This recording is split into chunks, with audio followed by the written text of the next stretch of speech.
citoyens, le vidéogramme qui va suivre est une doléance visant à démontrer de la supériorité du système international et du barbarisme pratiqué via les unités du système impérial. Toute complainte nous étant envoyée sera directement retransmise aux renseignements généraux et, dans le cas d'un antipatriotisme évident, des sanctions seront appliquées. Sur ce, citoyens, bon visionnage. Bon. Entrons dans le vif du sujet. Déjà, avant de commencer les trucs qui fâchent, il y a, dans le monde civilisé, un système très pratique qui permet à toutes les nations du monde de se mettre d'accord quand on mesure quelque chose. Cette chose, c'était inventé par la France. La France, mon saucisson, et s'appelle le système métrique. Le système international d'unité, abrégé en SI, système international. Le plus largement employé au monde. Il n'est pas officiellement utilisé aux États-Unis, au Libéria et en Birmanie. Et officieusement, et dans les faits, il n'est pas également utilisé au Canada, enfin au Canada un peu plus, mais aussi à la ville Albion, les Anglois. Voyons pourquoi le système international est perfection. C'est un ensemble d'unités de base et dérivées qui permettent ensuite de faire d'autres unités. Donc, on a besoin uniquement de la masse, du temps, de la longueur, de la température, de l'intensité électrique. Mais même rien qu'avec ça, on peut faire toutes les autres unités, de pression, de vitesse, de résistance, ainsi de suite. Donc, commençons par la masse. C'est mesuré en kilogrammes. On a le temps, la seconde. Bon, la seconde, on a essayé de faire un temps en base 10, propre, pendant la Révolution, ça n'a pas pris. Malheureusement, bon, on va rester avec la seconde. Par contre, elle est définie de manière quantique, ça c'est bien. Comme la masse est définie de manière quantique et la longueur sont définies de manière quantique. Comment c'est défini de manière quantique? Ok, Il y a la fréquence de transition hyper fine de l'atome de césium. voilà. Ce qui fait que, on sait précisément qu'est-ce que c'est. C'est bien. On a le mètre, qui aussi est défini de manière... À la base, le mètre a été défini comme un 10 millième de la partie d'un méridien terrestre. Donc défini à partir de la Terre. Donc même à l'époque, quand on a défini le mètre, c'était défini sur quelque chose d'assez pointu, finalement. Ok, donc on a le mètre, c'est très bien.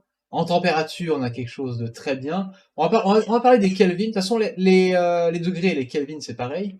Mais du coup, les Kelvin et les Celsius, c'est pareil. C'est juste le zéro qui change. Et donc, la variation de température d'un Kelvin est la variation de hauteur d'un degré, d'un kilogramme d'eau. D'ailleurs, le zéro du Kelvin, c'est le zéro Zéro absolu. absolu. Ça, c'est pratique. Donc déjà, non seulement les degrés Celsius, c'est pratique parce que 0 degré, c'est l'eau qui gèle, 100 degrés, c'est l'eau qui bout. C'était basé sur quelque chose d'assez facile à reproduire à l'époque. Parce qu'on va parler d'autres unités. Unités que tu sens que c'est pas fait pour que ce soit pratique.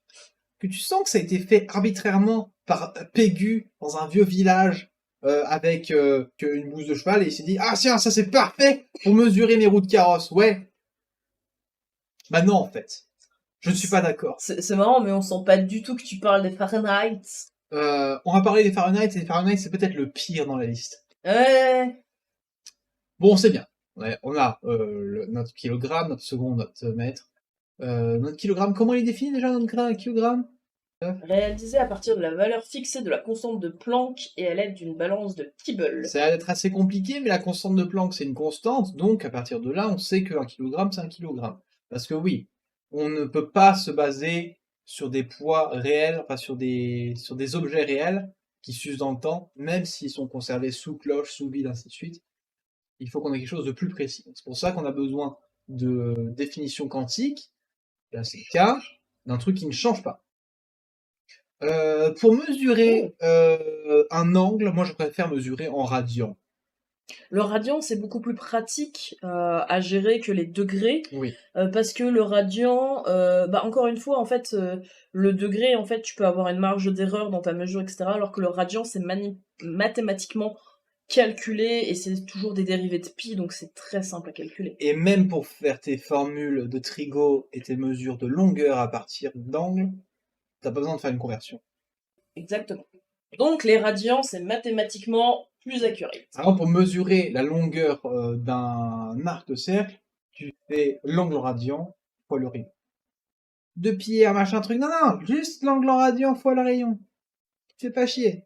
Voilà, et vous avez vu, on a quelque chose d'assez incroyable. Tout ce qu'on a vu là-haut, ça nous permet de définir toutes les saloperies qu'il y a là. Je vais passer seulement sur les trucs que je connais. Bon, les fréquences, c'est Hertz simplement 1 sur une seconde.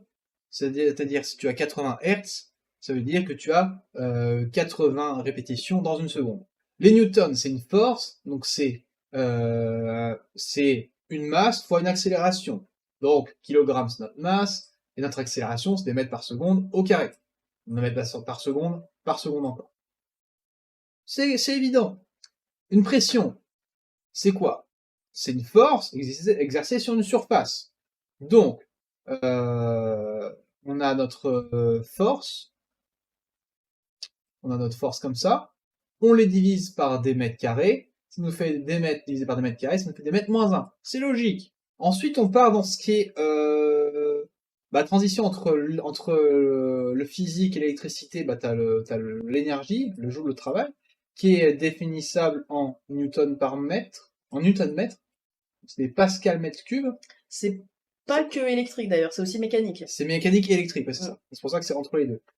Et on peut définir notre watt à partir du coup de notre joule, de notre énergie, et c'est des joules secondes, donc on peut définir notre puissance électrique à partir de mesures beaucoup plus concrètes. C'est bien. C'est transparent. Quand on comprend l'électricité, je suis mauvais en électricité, je comprends pas tout. Ça reste transparent. Bon, ensuite, les coulombs, les volts, bon, les volts, tu peux les déduire des watts. Les ohms, tu peux les déduire des watts, pareil. Les farads, donc tout ça, tu peux les déduire des lattes. Et après, c'est d'autres que je connais pas. Tu connais peut-être un peu mieux. Ouais, en fait, le Becquerel, si je devais définir ça avec des termes simples, le Becquerel, c'est pas tout ce qui est rayon gamma, là on s'en fiche. Le Becquerel, c'est, pour vous faire simple, la poussière radioactive, elle vous crache des particules à la gueule. Et c'est ça que vous entendez dans le compteur Gégère, qui, lui, ne mesure rien, attention, mais ça on y viendra peut-être un jour sur un truc exprès. Et du coup, le Becquerel, en fait, c'est l'unité qui consiste à compter le nombre de coups que va se prendre l'unité, enfin l'outil de mesure. Donc pas votre compteur Gégère, mais votre contaminamètre, puisqu'il y a mètre dedans, ça mesure. Donc votre contaminamètre, il va entendre des cric cric cric. Il peut vous les ressortir potentiellement, et il va calculer combien de cric cric cric il a senti en une seconde, et il va dire il y a tant de coups par seconde, et ça fonctionne du coup comme la fréquence. Finalement, c'est une fréquence de l'intégration. Exactement, c'est tout à fait ça. C'est seconde moins 1. Ensuite, il y a quelque chose de très pratique avec le système national, c'est que toutes ces unités-là, on peut avoir besoin de les mesurer de manière plus petite ou plus grosse. Et donc, au système international, on a inventé, depuis le métrique, quelque chose pour pouvoir parler de choses plus grandes ou plus petites. Donc on a le gramme, qui va être ici, on va avoir le kilogramme, l'hectogramme, décagramme, ainsi de suite. On va voir le milligramme, le microgramme, ainsi de suite. Et on peut faire ça pour toutes les unités. On peut avoir le mètre, on peut avoir le kilomètre, le centimètre, le millimètre, le gigamètre, si vous allez être, si vous avez un gigapénis, voilà. Par exemple, tu dis, il va faire un gigamètre, voilà. Le nanomètre pour les longueurs d'onde, notamment. Oui, le nanomètre pour les longueurs d'onde, exactement. Tu veux faire pareil pour les volumes, sachant que 1 litre, c'est quoi? Un cube, c'est un décimètre cube. Moi, je me risquerais pas sur ce terrain. Si, un centimètre cube, c'est ça. Donc 1 litre, c'est un décimètre cube d'eau. Je sais pas. Mais après, tu peux parler en mètres cubes. Donc le même mètre cube, kilomètre cube, ainsi de suite.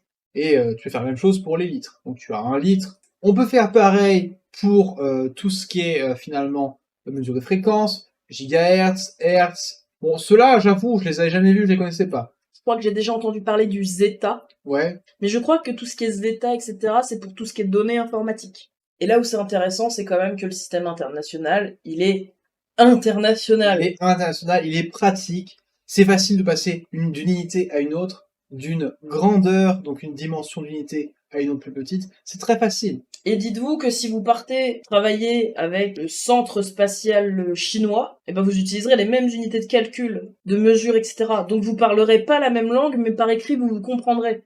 Voici une carte du monde duquel on pourra pointer nos ennemis. Alors ce qui est C'est gris, gris. ce qui est gris, c'est pas gentil, voilà. Mais les Anglois, ils font semblant de nous faire croire que c'est bon, alors que non, c'est pas bon du tout. Et fourbe. Bon, licite depuis 1866. En France, il existe malheureusement des exceptions notables. Voici un paragraphe qui me fend le cœur et qui est honteux, et on devrait se séparer de ces systèmes de mesure archaïques. En plomberie, les dimensions sont données généralement en fractions de pouces. C'est honteux. Les diagonales d'affichage des écrans en pouces. Sachant qu'on comprend pas en plus. Parce que du coup on sait pas ce que c'est un pouce. C'est honteux. En température, en dehors du milieu scientifique, exprimé en degrés Celsius, Bon ça va on encore. pardonnera parce que les degrés Celsius et les degrés Kelvin, c'est la même chose. Change juste au zéro. Malheureusement, pour la diététique, on utilise les calories. Donc on devrait parler de joules. Oui. Ou de kilojoules, ça irait aussi. Ça reste malgré tout défini par le système international. Hein. On sait que c'est 4,184 joules. Les vitesses courantes sont en km/h et non en mètres secondes. Bon, on reste sur du kilo. Ça, non, en vrai, ça c'est pas grave parce que c'est juste que on a converti la valeur. Donc ça, c'est pas gênant en vrai. Les consommations électriques sont exprimées en kilowattheures et non en mégajoules. Aux États-Unis, il est possible de trouver dans la même documentation des données métriques et impériales. Cette utilisation conjointe de deux types d'unités de mesure est à l'origine de la perte de la sonde spatiale Mars Climate Orbiter en septembre 1999. Je n'aurais qu'une chose à rajouter. Chez Orge. Au Canada, y compris au Québec, salut CRLS, l'usage du système métrique est obligatoire depuis 1975, il serait temps de se mettre à la page, n'est-ce pas? Mais dans la plupart des domaines de la vie quotidienne, du commerce et de la construction, c'est le système impérial qui prédomine surtout en dehors du Québec. Dans la navigation maritime, on compte en 1000 marines nautiques, la vitesse en nœud, c'est inacceptable. Et la hauteur en pied en aviation, c'est proprement inacceptable. Et en plus d'être inacceptable, c'est pas du tout abordable quand t'es pas dans le domaine. Voilà, c'est ça. En plus, il faut vraiment savoir que si on part du principe que, ok, bon, on va se mettre à la page, on va parler du 1000 nautique. Si tu vas en Angleterre et qu'ils te parlent de miles, c'est pas la même chose! Et puis, n'oublions pas que entre 1 mètre et 1 kilomètre, 1 kilomètre, c'est juste 1000 mètres. Regardez bien ce tableau. Donc celui-là, hein. Je vous laisse 5 secondes pour le profiter. Je vous laisse profiter également de ça. C'est Que des 1 et des 0. C'est beau. Voilà, je vous laisse profiter de ça. Maintenant que vous avez profité de l'harmonie, on va passer Au chaos. au chaos. Alors, le pied anglais entretient avec le pied romain le ratio de 36-35. Ça commence 36-35? 36-35e, en gros, se dire c'est pas tout à fait la même chose, mais c'est elle est presque. Attends.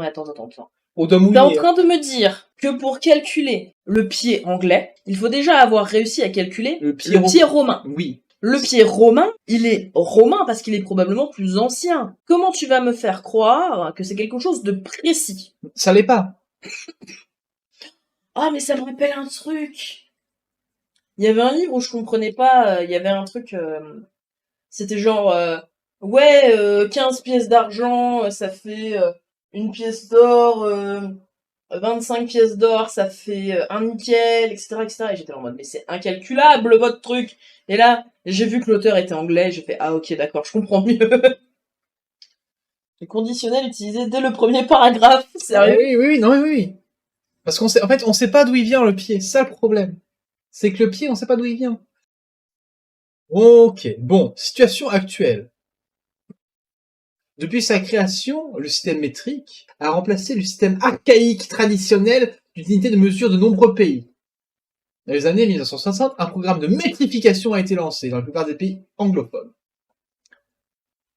En pratique, la situation est peut-être plus complexe que ces présentations résumées. Aux États-Unis, par exemple, le système métrique est le système de mesure prédominant dans certains domaines, tels que la fabrication d'automobiles.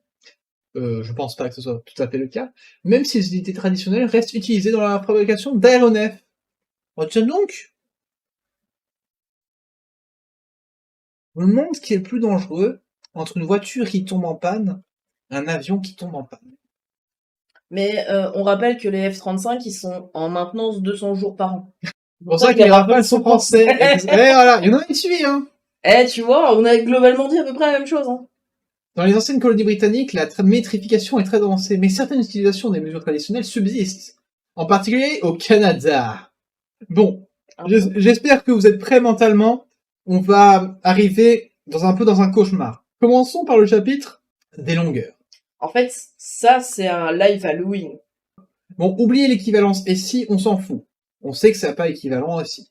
On veut voir quel rapport a une petite unité à une unité plus grande et vice versa. Je commence déjà à avoir des angoisses qui montent. Bon, on a la ligne qui est utilisée notamment en horlogerie. C'est quoi? C'est une unité de longueur. Ah, ok. Ah, c'est des unités de longueur, ok. Mais c'est très simple une ligne. C'est un 144e de pied, évidemment. Oui. Ok. Donc tu prends 144 lignes, ça te fait un pouce, un pied. Ok. Ok. Bon, un pouce, il t'en faut 12 pour faire un pied. Ok. Jusque-là, ça va. Bon, la verge, fait 3 pieds. Le furlong, ça c'est utilisé, fait 660 pieds. Logique. La mile fait, tenez-vous bien, 5280 pieds.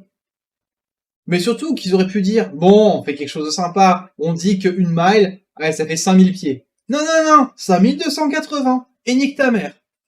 Mais il faut être précis, monsieur. Voilà, et une lieue anglaise, ça fait 15 840 pieds. Bon, là, ça ressemble à de la merde. Bon, on va regarder quelque chose... Ça commence? Oui, ça commence. Oh mon dieu. Bon, ça, c'est de la merde. Bon, on va voir les équivalences entre unités. Parce que là, on a les équivalences avec le pied, mais faut savoir qu'à l'époque, les équivalences venaient d'une unité à une autre, pas d'une grosse unité à une unité petite. Une ligne, c'est un 12e de pouce. D'accord. Avec 12 lignes, tu fais un pouce. Avec 12 pouces, ah oui, c'est ça, avec 12 pouces, tu fais un pied. On a 12-12, c'est bien, c'est régulier. Qu'est-ce qu'on fait après? Oh non, nique ta mère! Après, c'est 5,5, 4 et 10 et 8. Mais pourquoi et demi? Bah, parce que, et demi, c'est rigolo. C'est pour être plus précis. Mais nique ta mère, la précision, enculé! Bon, ta 1000 fait 8 furlongs. Ton furlong fait 10 chaînes. Ta chaîne fait 4 perches. Et ta perche fait 5 verges et demi. Et ton yard, bah, du coup, il fait 3 pieds. Félicitations. Mais niquez-vous. Ton pied fait 12 pouces. Donc, petit exercice. Combien de pouces fait une mille? Bon, chiant. Mais du coup, les gens qui utilisent ce système métrique, est-ce que, genre, nous comme on a une base 10, si tu me dis, bah prends plutôt 1 kilo ou plutôt 500 grammes, je vais voir de quoi tu me parles. Mais eux, quand tu leur dis tu fais 8 miles, ou comment ils convertissent d'une unité à l'autre? Est-ce qu'ils convertissent ou est-ce qu'ils passent comme si c'était complètement un truc différent? Mais je crois que c'est ça, en fait. Mais du coup, ce qui amène cette espèce de cloisonnement des dimensions, un peu malsain, en fait. Et c'est vraiment dommage. Ouais, parce que du coup, en fait, c'est littéralement, si t'as ça, je suis dans le cadre ou pas? Ouais, si t'as ça, on est sur du pouce, et si t'as bon, toute la largeur du bureau, là, par contre, on va plutôt parler en pied. Exactement. Mais du coup, tu parleras pas en pouce. Et non. C'est un peu forbidden, tu vois, interdit. Et si ta table fait un peu plus que 2 pieds, eh ben, elle fait 2 pieds et 3 pouces et demi.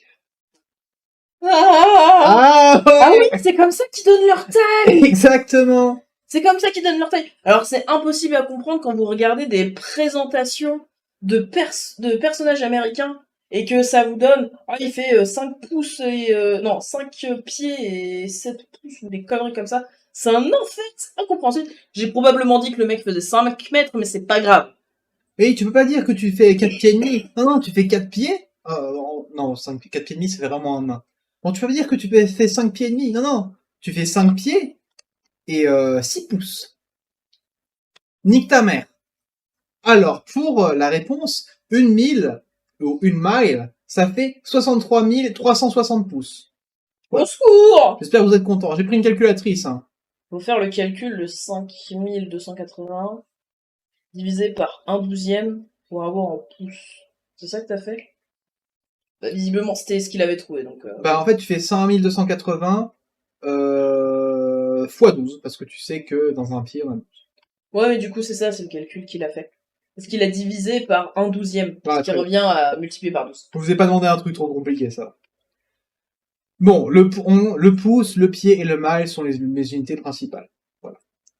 La lieue, jamais vu. Le furlong, rarement. Le yard, parfois. Mais ce qui me fume, tu vois, c'est genre... Ils ont 3 unités principales de longueur, alors que nous, c'est littéralement... T'as le mètre.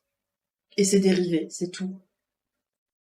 Bon, ensuite, on a quelque chose de marrant, parce que c'est vrai que à la marine, comme à la marine, on fait les choses différemment, on aime bien se casser le cul différemment des Anglais, mais toujours se casser le cul. Tu as le mile marin? C'est pas la même chose que la mile tout court. Ah non, c'est différent. C'est ce qu'on disait tout à l'heure, tu vois. Donc, la mile sur Terre fait... Euh... Ouais, non, c'est pas un calcul faisable de tête, hein, Tarsis. C'est vraiment pas un calcul faisable de tête. Mais le mile marin, ouais, pour moi, moi j'avais retenu, alors visiblement j'avais retenu un mile comme étant un mile marin, de ce que je vois. Parce qu'il me semblait plutôt que c'était dans ces alentours-là le mile. Du coup, j'ai vraiment assimilé l'un et l'autre de la même façon. Je pensais que c'était plutôt l'inverse, en fait. Donc, un mile, une mile en... Une mile sur Terre, ça fait 1 km 600 mètres. Et ben, sur la mer, une mile, ça fait 1 km 852. On est à 200 mètres de différence. C'est super. Ça correspond à 1 minute d'arc. C'est quoi une minute d'arc? C'est ça. C'est la distance de 1, en gros, 1 degré, c'est divisé en 60 minutes, et 1 minute d'arc, c'est divisé en 60 secondes d'arc. En gros, c'est pour diviser les degrés. C'est pour diviser les degrés des méridiens, etc. On est C'est ça, d'accord. ouais, c'est ça. Mais tu prends où ton 1852 là? En gros, c'est la distance. En gros, c'est la longueur d'arc de 1 minute d'arc. Sur la Terre. Ah, c'est le trajet que tu fais pour passer de l'un à l'autre? C'est ça. En gros, la longueur la longueur projetée sur la Terre d'1 minute d'arc depuis le centre de la Terre, ça fait 1852 mètres. Bon, le même arrêt historique est indéfini comme égal à 6080 pieds. Voilà, pour faire Des chier. pieds impériaux cette fois. On a eu les pieds romains, les pieds anglais, maintenant c'est les pieds impériaux. Pour vous aider, il y a ça. Au secours! J'espère que ça vous aide, hein. C'est clair? Excuse-moi, mais c'est l'arbre généalogique des Targaryens là. Et Hobbit. On a quand même le système métrique qui vient nous sauver pour nous expliquer un peu à quoi sert tout ce bordel. Regardez, micromètre, millimètre, centimètre, décimètre, mètre, décamètre, hectomètre, kilomètre. Regardez comme c'est bien rangé. Oh, oh, oh. Et du coup, on est obligé d'avoir cette échelle bien rangée, bien pratique, pour voir cette merde là. Regardez là. Là, cette diarrhée dégoulinante, bien angloise. Et ça me fume quoi, c'est... À quel moment tu te dis je vais garder tout le globi-boulga à gauche, quand t'as un truc bien ordonné à droite? Bon, du coup, revenons un peu à ce qu'on avait au début. Une ligne, avec 12 lignes, on fait 1 pouce. Avec 12 pouces, on fait un pied. Avec 3 pieds, on fait un yard. Avec Je suis perdu déjà! avec 1766 yards, on fait une mille. Sauf que, avec 2 yards, on fait un fathom. Avec 100 fathom, on fait un câble. Et avec 10 câbles, on fait une mille nautique. Et avec 3000 nautiques, on fait une ligue. J'espère que c'est clair. Sauf que, la mille romaine, bon, revenons depuis le début. Avec 3 pouces, tu fais une paume. Avec 3 paumes, tu fais un empan. Avec 5 empans, tu fais... je sais, ça. J'ai envie de l'appeler l'enfer. L'enfer. Il manque le H, mais... Mais avec 2 empans, tu fais un cubi. Et c'est bon les cubis, eh. C'est bon, les cubis. Bon, et avec 3 digits, tu fais un clou. Quoi? Apparemment. Donc il suffit de 3 caractères d'imprimerie en informatique pour faire un coup. Pour pouvoir poser un tableau, par exemple. Attends, ça parle dans le chat. Ouais. J'aime bien la file de droite. Ouais, elle est bien la file de droite, t'as vu, hein. Puis y a pas de lien entre certaines chaînes d'unité. Non, parce que des fois, on s'en fout, hein. Bon, maintenant qu'on a fini de nous plaindre des systèmes de longueur, On a fait que la longueur. Ah on va par, alors, une unité spécifique des longueurs. Donc, t'as le popicide. Attends, t'es en train de me dire qu'on n'avait pas fini là? Non, on n'a pas fini. Tu as la longueur d'un grain de pavot. Pavot, c'est les graines de tourne de coquelicot. Mais au secours! C'est 288e de pouce. Tu as le point, et puis K. Bon, tout ça, c'est des trucs qu'on n'utilise pas trop. Il existe aussi d'autres unités de l'industrie du tissage. Oui, parce que chaque corps de métier faisait un peu à sa sauce. Oh, moi, je mesurais ça avec des crottes séchées d'écureuil. Bon, maintenant qu'on a fini avec les longueurs, on va parler de la superficie. Bon, la superficie est liée à la longueur. Ça va être facile, n'est-ce pas? Parce que si vous croyez qu'on pouvait faire des yards au carré, ou des miles au carré, ou des foot au carré, non mais vous mettez le doigt dans l'œil. On a autre chose. Bon, on a le pied carré, la verge carrée, la perche Le carrée. verge carré. Mais sauf que non. On a le root. Le verger. Mais attends. Équivalence en perche carrée? En fait, tout est basé sur la perche carrée.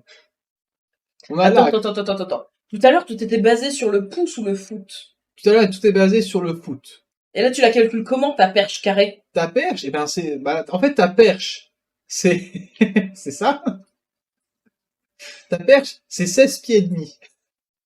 Donc, plutôt que de se baser Sur sur le le pied, parce que tout est basé sur le putain de pied, non. on va se baser sur la putain de perche qui fait 16 pieds et demi! Voilà, exactement. Donc, quand tu as une perche carrée, un square perche, tu es content. Tu as 16 pieds et demi carrés. Un pied, c'est combien déjà?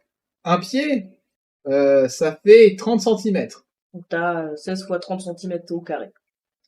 C'est ça. Non, 16 et demi. Oh putain. Voilà, l'acre, c'est celui qu'on connaît. Ouais. Bon, C'est quand même de la merde. Voilà, c'est 160 perches au carré. Donc, tu fais 16 et demi fois ton pied, fois 160, tu sais à peu près combien fait un arc. Je suis déjà en train de mourir. Bon, les surfaces, c'est fini. Les longueurs, c'est fini. On va passer au volume. Ah oui, les volumes, il y a de quoi dire aussi. Ah oui.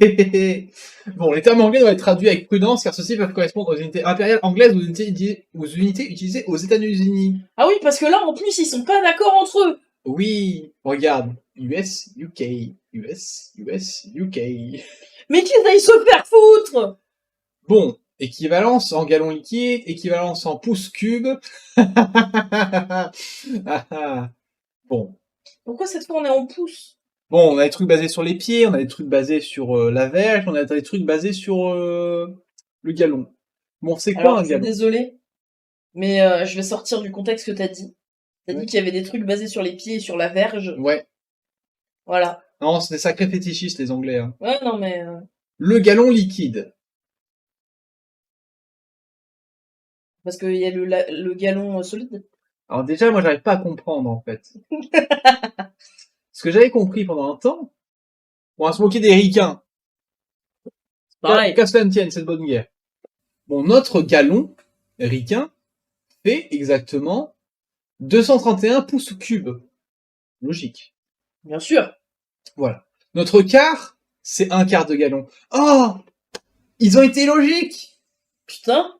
Notre pinte, c'est un huitième. Ah merde, c'est pas un cinquième. Tu vois, ils auraient pu dire penta, c'est basé sur 5. Non, un huitième. Non. Oui, bon, le nom est pas forcément bien choisi.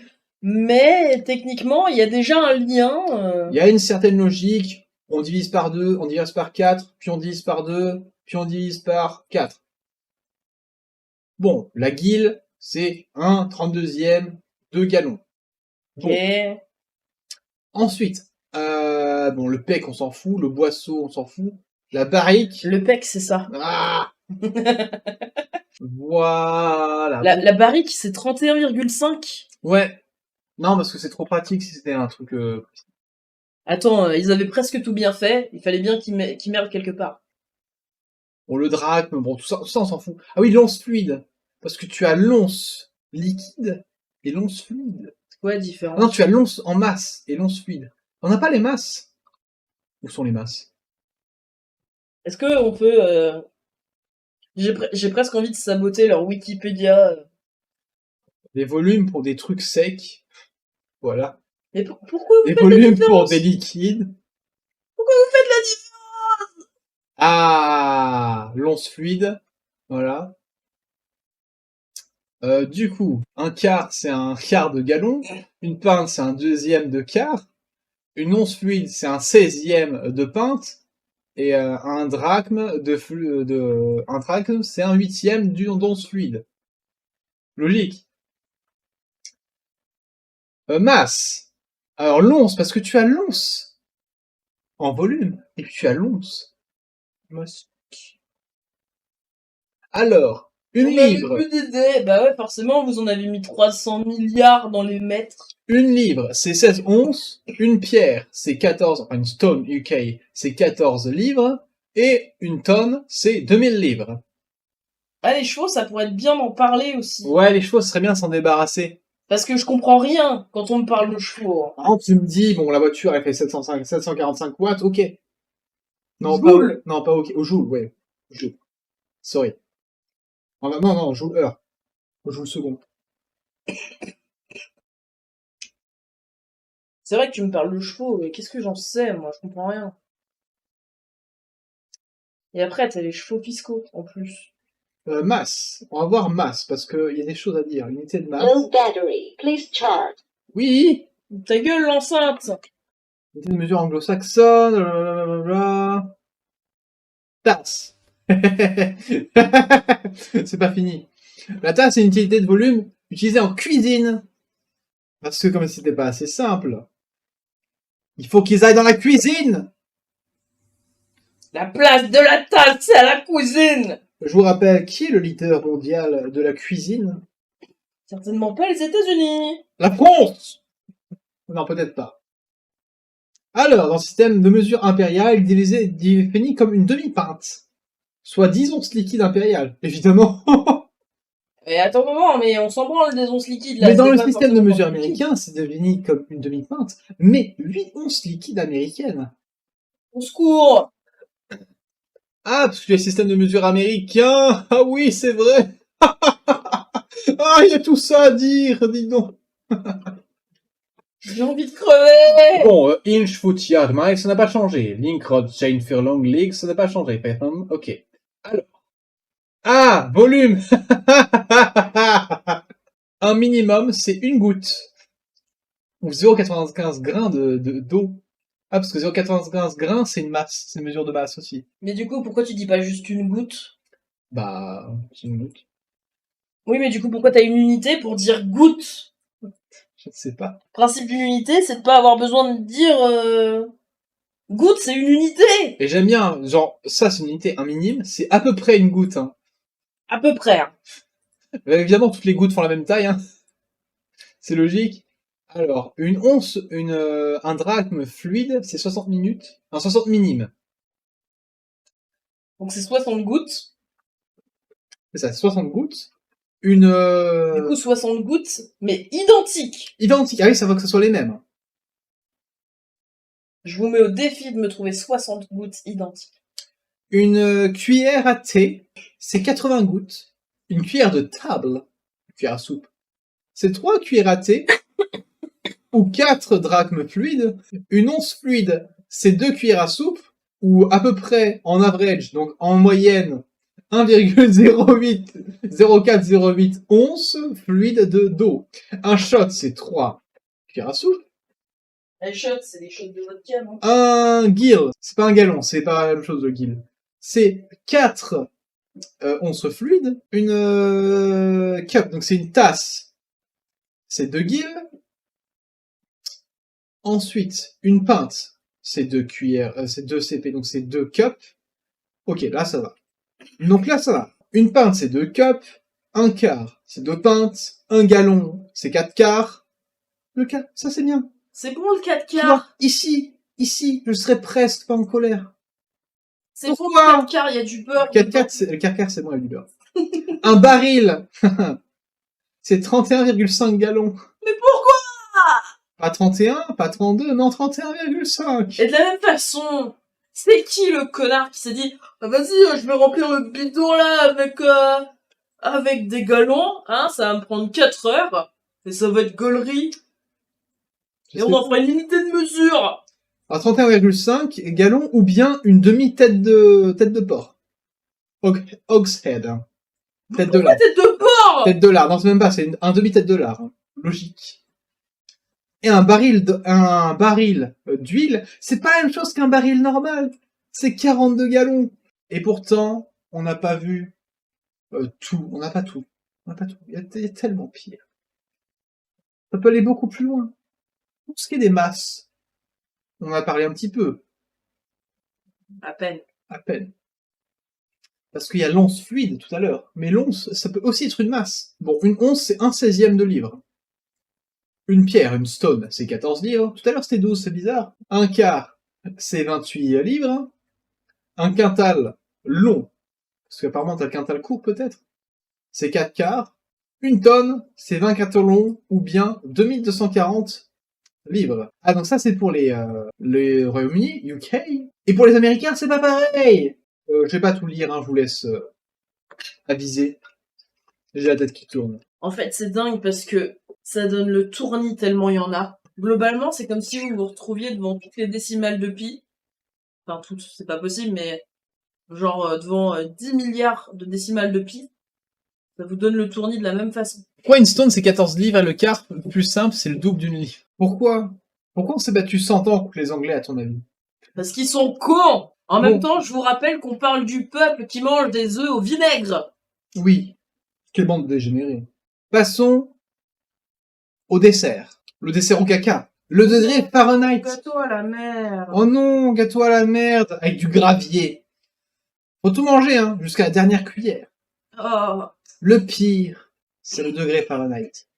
Et vous allez voir, en termes de mesure au doigt mouillé, on est là. Et en plus, c'est trou du cul d'anglais. Ils auraient pu se dire, bon bah c'est proposé par un physicien allemand, on peut faire mieux. Non, on va prendre sa merde, on va dire, oh non, on va garder ça. Après le système international, on continue de garder cette merde. Mais c'est même pas vous qui l'avez fait. Vous avez même pas l'excuse de la fierté britannique. Nous les Britanniques, nous avons inventé notre propre système de mesure de température. C'est même pas vrai. C'est un Allemand. Mais lâchez cette merde et faites quelque chose. Ah, vous fatiguez les Britanniques. T'auras le droit à un massage après. J'aurais besoin de sucre tout à l'heure en vrai. Je parle trop. Bon, historiquement, cette échelle, le point zéro était la température de solidification d'un mélange eutectique de chlorure d'ammonium et d'eau. Mais Alors évidemment, déjà ton point zéro est inaccessible par l'anglais moyen. voilà, c'est ça. C'était tellement simple d'avoir un mélange d'absence de mélange en fait. C'était tellement simple d'avoir juste de l'eau distillée dans toute l'Europe que tu t'es dit non, on va faire un mélange eutectique de chlorure d'ammonium et d'eau. Eutectique, ça veut dire qu'il faut que tu aies un mélange très précis de chlorure d'ammonium et d'eau pour qu'à une certaine température, tu aies un changement de phase. Sachant que les guerres a duré 116 ans, c'est sûrement les Anglais qui ont fait le calcul pour nommer cette... Narcisse. Oh, mais... C'est déjà surprenant qu'ils aient le même calendrier que nous à ce stade. J'ai quelque chose à dire sur le calendrier aussi. Oh non! Et ça, le calendrier, ça me brise le cœur parce qu'on devrait passer à quelque chose de mieux et on est trop attaché à des choses dont... On y vient après. On y vient après. Les Fahrenheit. Bon, déjà, il te faut un mélange de trucs vachement chiant pour avoir ton point zéro. Et ensuite, en point haut, on met pas 100 degrés Fahrenheit au point haut. Non, mais 96. Et le point 96, c'est la température du corps humain. Ah mais moi j'ai de la fièvre. Ouais. Ah, mais c'est la température du corps humain. Ah, moi je suis plutôt à... Donc on sait pas en fait. Le corps humain, adulte, enfant, vieillard, homme, malade, pas malade, en train de faire du sport, en train de dormir. L'été, l'hiver, on sait pas. la température du corps humain. Il aurait pu se dire, on met 100, comme ça on divise par 100, on divise par 10, on divise par 100 en graduation, et c'est simple. Tu divises par 10, puis tu dis redivises par 10 les graduations, et c'est facile. Non, non, non, 96, que ce soit bien pratique. Ensuite, il vérifie que le point de solidification de l'eau était de 32 degrés, et son point d'évaluation de 212 degrés Fahrenheit. Donc après avoir fait son mélange de merde, il vérifie, il se dit, ok, donc là c'est de la glace à 32 degrés dans mon mélange par rapport à l'eau, et là c'est 200 degrés quand mon eau est debout. Donc pas mon mélange de base. Mais du coup, non, y a rien qui va. Dans le raisonnement, y a rien qui va, en fait. Ensuite, pourquoi il a choisi ça? Il a décidé de définir son échelle par 2 températures de référence. Donc, on avait vu la température basse et la température haute. Température basse, est définie en laboratoire, donc son mélange électrique de chlorure d'ammonium et d'eau. Température correspond, et la température, donc, blablabla. Donc, solidification de ce mélange de chlorure d'ammonium et d'eau. Cette température correspondrait initialement à la plus basse qu'il ait mesurée durant l'hiver de 1708 à 1709 dans sa ville natale de Danzig. Pourquoi il y a du conditionnel? Parce qu'on sait pas. Mais apparemment, Fahrenheit se serait dit, ah, il fait vachement froid cette année. Vas-y, je fais une unité de température basée sur mon ressenti du froid de cette année. On rappelle que le ressenti du froid est aussi basé sur l'humidité et le vent. Oui, c'est d'ailleurs. Et le taux d'ensoleillement. D'ailleurs, apparemment, dans ses travaux, il n'a pas jugé utile de préciser l'humidité ou juste le temps qu'il faisait au moment où il faisait ses mesures. Mais bon, c'est pas grave. Et la température haute, celle d'un homme ou d'une femme en bonne santé, en l'occurrence sa femme, prise sous les selles ou dans la bouche. Il s'agirait aussi de la température du sang d'un cheval. Oh, Tarsis! Nice call là-dessus.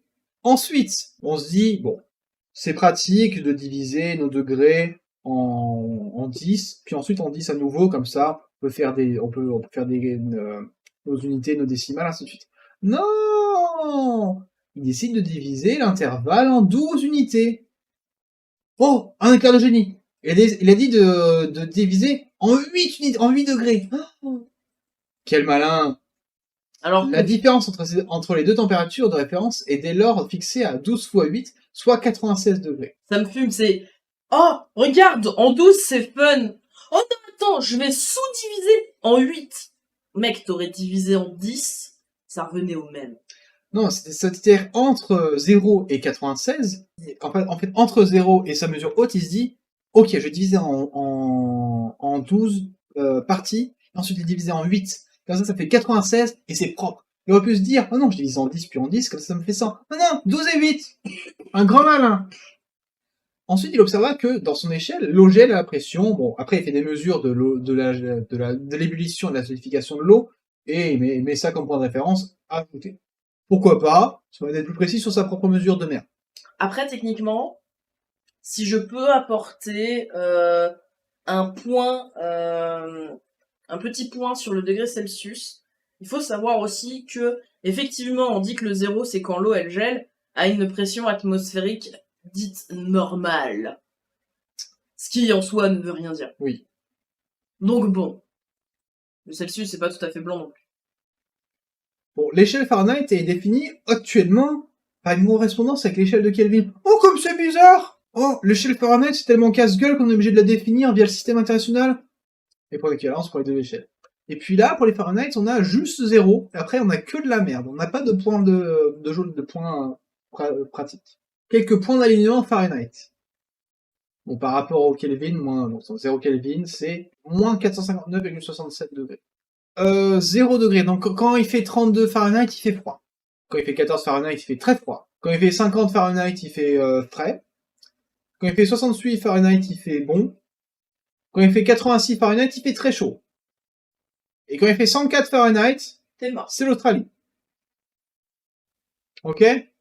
Quelque temps après la mort de Fahrenheit, on constata que les points de solidification et d'ébullition de l'eau pure dans son échelle auraient été légèrement différents des valeurs relevées de 32 et 212 Fahrenheit. Il fut alors décider de recalibrer l'échelle. Donc il a fallu attendre que le gars meure pour faire quelque chose de correct. Non mais même en faisant ça, c'était pas correct. Bon, tu voulais parler du calendrier. Non, non. J'ai parlé de quelque chose d'horrible. Bon, il faut savoir que il a fallu décider de méridiens. Il a fallu subdiviser la carte du monde en méridiens et en lignes de longitude pour se repérer et aussi séparer les cadrans, séparer les fuseaux horaires. Qu'à cela ne tienne, c'est peut décider d'un méridien zéro, le méridien de Greenwich. Le méridien de Greenwich comme standard international fut adopté en octobre 1884 à la conférence internationale du méridien de Washington. En contrepartie de l'adoption du méridien de Greenwich, les Britanniques se sont engagés à adopter le système métrique, adhérant à la convention du mètre la même année. Ouais. Ils se sont bien convertis, ouais. Pas parce que ça fonctionne qu'on touche pas. On peut faire mieux. On peut juste décaler, en fait. Après, pour ce qui est du méridien, moi j'aurais bien mis le méridien 0 au point Nemo. Vous savez ce que c'est le point Nemo? Voilà, le point Nemo. Le point Nemo est le pôle maritime d'inaccessibilité. C'est-à-dire le point d'océan le plus éloigné de toute terre émergée. Voilà, on pourrait mettre le méridien 0 là. Parce que là, il y a personne. Du coup, personne n'est content. Et si personne n'est content, tout le monde est content et tout le monde est d'accord. Ok? Bon, maintenant, parlons du calendrier. Parfait. Bon, je vais vous montrer le calendrier. Bon, le calendrier aujourd'hui le plus utilisé dans la majeure partie du monde, le calendrier grégorien. Déjà, c'est arbitraire parce que c'est un calendrier catholique, donc ok, voilà. Divisé en 4 trimestres, chacun ayant 3 mois. Bon, on a un mois de février qui fait 28 ou 29 jours, ok.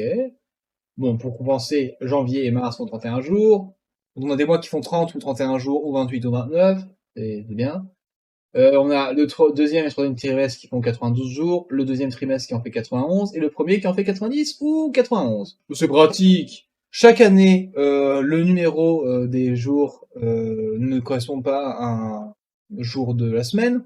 Genre, le 1er janvier, c'est jamais...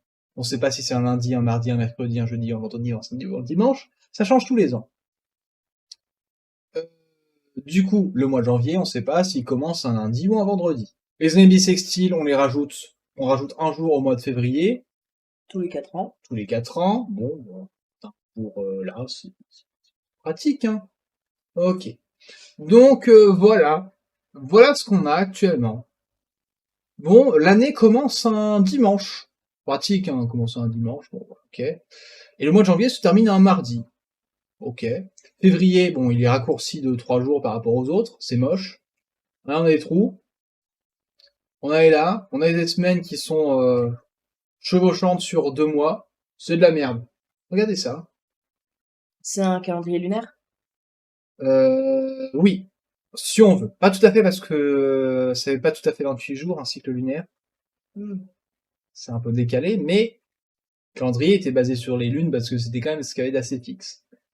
Donc, on a un calendrier fixe permanent de 13 mois de 28 jours. Chaque mois commence par le dimanche et se termine par le samedi. Tous les lundis sont forcément un 2, un 9, un 16 ou un 23 du mois.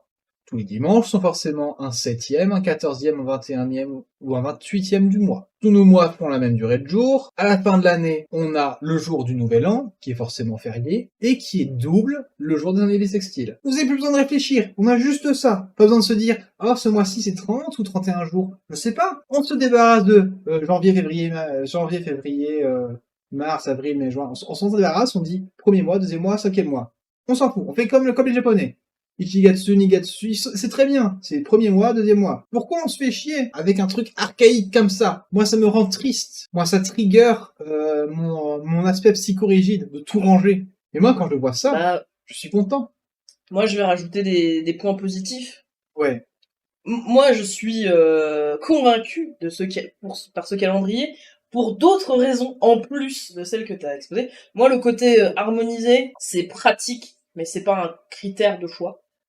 Parmi les critères de choix, tu vas avoir les cycles à gérer. Je parle des cycles de menstruation, mais je parle aussi des cycles de marée. On va aussi pouvoir gérer tout ce qui est culture. Parce que tout ce qui est culture, tu vas savoir à quel mois et à quelle lune le planter. Alors à la base, on faisait ça avec les lunes. Si on a des mois prédéfinis, on saura qu'à partir de la deuxième semaine du troisième mois, on peut commencer à faire tel ou tel truc. Il y a d'autres trucs aussi qui sont intéressants, hein. Parmi les trucs les plus intéressants, c'est quand même le côté le fait que les jours ils changent pas d'une année à l'autre. Que le premier jour du premier mois, ça soit toujours un dimanche. Ça, c'est pratique. Parce que t'as pas à te dire, ah, mais ça va tomber quel jour cette année? Ah, je sais pas, il faut que je vois, machin, bidule. Et surtout, je sais pas si tu vois ce genre de mail où on te dit surtout pensez bien à venir à la réunion le mercredi 2 décembre. Bah, le mercredi c'est le 3 décembre. Du coup, je viens mardi ou mercredi. Ça évitera ce genre de d'erreur qui te fait chier. Non, là, tu peux pas te tromper. C'est forcément ce jour-là. C'est forcément. Là, tu vois, mardi,